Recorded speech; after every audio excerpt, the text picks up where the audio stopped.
Please subscribe.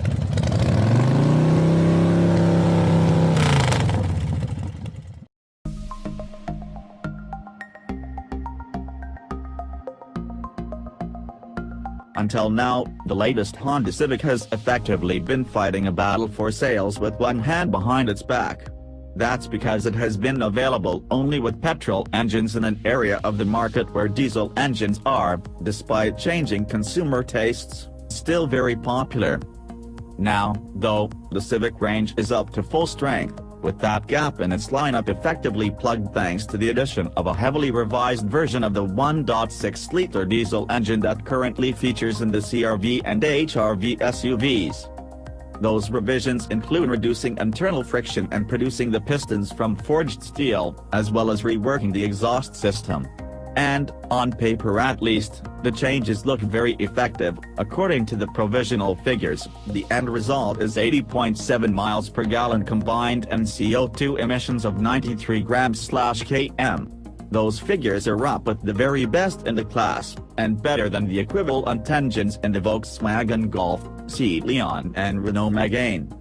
What's more, the engine achieves all this without any external help. There's no need to use an AdBlue urea additive, so owners won't have the added inconvenience of topping their car up with that very few thousand miles. With 118 bhp, the engine puts this version of the Civic very much on a par with the class average. However, that does mean it's the least powerful engine in the Civic range, sitting below the two existing petrol engines, the 127 bhp 1.0-liter and the 180 bhp 1.5-liter. That doesn't translate into being the cheapest engine, though. In fact, it costs about £1,300 more spec for spec than the 1.0-liter. However, if you're buying through Honda's finance, prices start at £249 per month on a 3-year deal with 5.9% APR representative. That's about £50 more than the equivalent model with the 1.0-liter petrol engine, which may be easier to square with the potential fuel savings. Furthermore, the lower CO2 emissions will mean that it won't cost company car users much more in benefit in kind, BIK, tax. The other way it scores over the petrol engine, and many of its direct rivals, for that matter, is in the higher torque output. For example, whereas the 1.6-liter engine in the Golf and Leon puts 250 Nm at the disposal of its driver's right foot, the Civic's engine produces 300 Nm.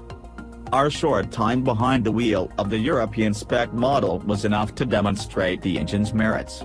Not only is there a welcome lack of vibration through the controls at all times, the engine also pulls strongly and willingly from low revs. In fact, it makes it a tremendously easy car to drive. Whether you're trundling around town, or just keeping up with the ebb and flow of traffic on main roads beyond the city limits, you never need to make too much effort. Rather than having to work your way up and down the 6 speeds in the gearbox, you can rely on nothing more than a gentle flex of the right ankle on the accelerator to keep you up to speed. Overtaking is a breeze, too. Admittedly, the engine does get a little noisy towards the upper end of the rev range, but the pull is so strong at low revs that you never really need to go that far in most everyday situations.